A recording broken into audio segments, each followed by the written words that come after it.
Paz do Senhor Jesus a todos, lição de número 11, o discípulo e os dons do Espírito Santo, tópico de número 1, dons de revelação. Este tópico é dividido em dois subtópicos, que são a palavra da sabedoria e da ciência, que ele agrupou em um só, e o segundo, discernimento de espíritos, que esses três formam um conjunto dos dons de revelação. Então, revelação, segundo o dicionário, vai dizer assim, poder para saber, conhecer de forma sobrenatural, não é de forma comum, tá bom? Mas saber o que, Valdecir? Pensamentos de Deus, intenção dos opositores da obra de Deus. Então são coisas que nós precisamos saber de forma sobrenatural. Tem como eu conhecer o pensamento de alguém se Deus não me revelar, se eu não tiver o dom de revelação? Não, aí fica difícil, fica complicado. Nós não temos o poder de ler a mente. Quem diz isso é um mentiroso, porque ninguém consegue saber o que tem no pensamento de outra pessoa, a não ser Deus. Então só Deus pode revelar, se assim Ele nos quiser. Também os pensamentos de Deus, só Ele pode nos revelar, não tem outra pessoa que pode nos revelar. Então é Ele, através da sua palavra ou através dos dons espirituais, nesse caso o dom de revelação. Então, saber para quê? Nós já falamos, agora saber quando. Então tem certos momentos que Deus nos dá a saber, tem também para fins específicos, quando Deus quer fazer alguma coisa, Ele comunica aos seus servos. Deus não tem obrigação nenhuma de fazer isso, irmãos. Ele é o Senhor, Ele é o Todo-Poderoso, nós somos simplesmente pó, mas Ele ainda vem e nos comunica, Ele nos honra. Olha só que coisa fantástica. Então, dois exemplos que eu peguei aqui para nós, Gênesis capítulo 18, versículo 17 e 18. E disse o Senhor, ocultarei eu a Abraão o que faço? Visto que Abraão certamente virá a ser uma grande e poderosa nação, e nele serão benditas todas as nações da terra. Então, se você viu aqui, ocultarei, esconderei eu de Abraão o que eu vou fazer? Não, então Deus veio aqui e revelou a Abraão que ele iria destruir a cidade de Sodoma, tá certo? Então ele veio e comunicou a Abraão. Deus era obrigado Deus fazer isso? Deus precisava? Não, irmão, Deus não precisava. Como eu falei, Deus é todo poderoso, é soberano. Ele não tem a necessidade de fazer isso, mas ele veio e comunicou ao seu servo. Também em Amós, capítulo 3, versículo 7, um outro exemplo, diz assim, certamente o Senhor Deus não fará coisa alguma sem ter revelado o seu segredo aos seus servos,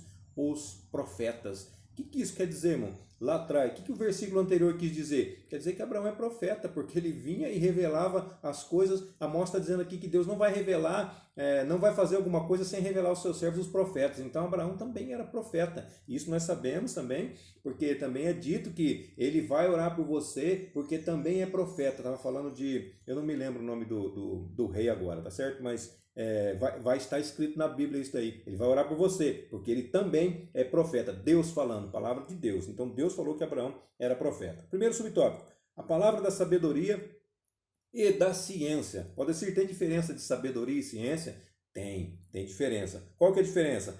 A ciência, ela nos ajuda a conhecer, ela nos ajuda a saber os segredos divinos. E a sabedoria ou conhecimento, depende da sua tradução aí, é a prática, é aplicar. Então a ciência me faz conhecer, me faz saber, me faz entender, e a sabedoria me faz colocar em prática de forma correta aquilo que eu aprendi, aquilo que eu sei, tá certo? Então existe essa diferença entre ciência e sabedoria ou conhecimento.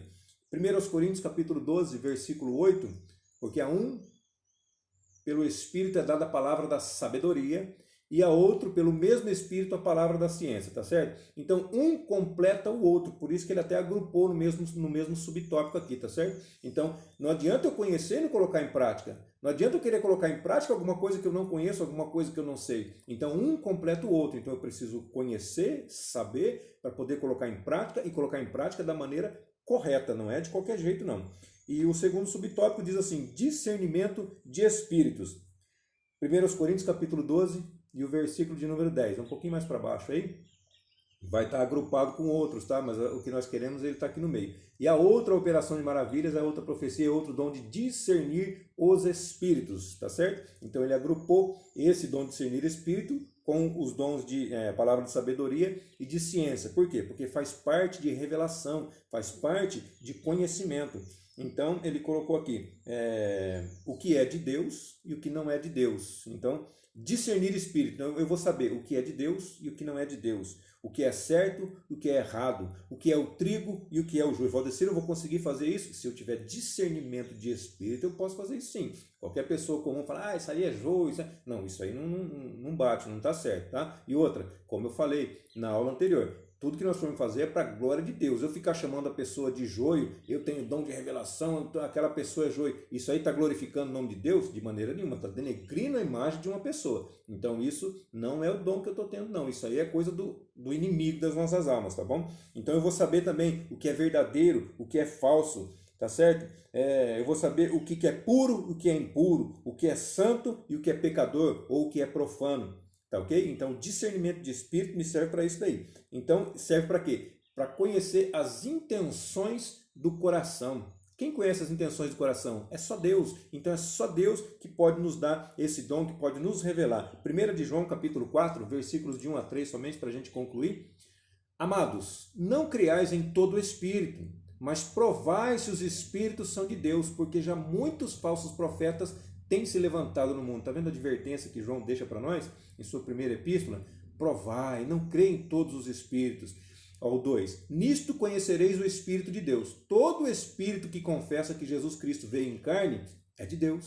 E todo espírito que não confessa que Jesus Cristo veio em carne não é de Deus. Mas este é o espírito do anticristo, do qual já ouvistes que há de vir, e eis que agora já está no mundo. Então temos que provar para saber se o Espírito é de Deus. Então nós vemos pessoas às vezes pulando, girando, não, está cheio do Espírito Santo, e às vezes não é, tá certo? Precisamos provar, precisamos pedir a Deus que nos dê o dom de discernimento de espíritos. Amém, queridos? Deus abençoe a todos, até a nossa próxima aula, se assim Deus nos permitir.